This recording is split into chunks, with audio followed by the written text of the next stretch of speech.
coming at you guys from Belgrade, Serbia, in a little area called Zemen, where there's a lot of locals, and there's river views, and there are a few old buildings, luckily, that withstood the bombing of the NATO years. So, just do a little history. Belgrade had a horrible experience years ago when NATO routinely bombed them for roughly 2 months and 10 or 15 days. Took out all their power. Phones couldn't work because there wasn't enough power to allow them to work.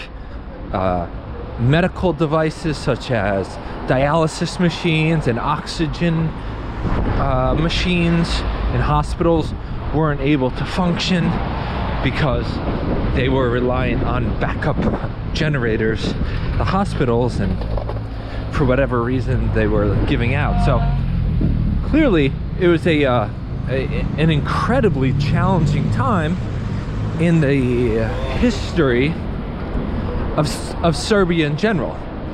And luckily at some point it ended, it came to a conclusion, but the memory the Serbs have of those times is long, and for good reason. A lot of them lost friends and lost family during those months of that bombing campaign. So that's the like historical backdrop of Belgrade, and it shapes the way that people are today in terms of how they perceive and interact with foreigners, and how they also interact with themselves. There's a level of suspicion, there's a level of distrust among the entirety of the populace that you can feel when you visit.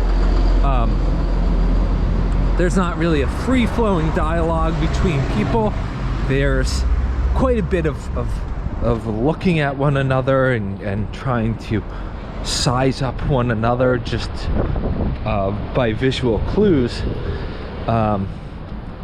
rather than just speaking, just using words and dialogue. So that is a result of that history. What else can be said? I don't know.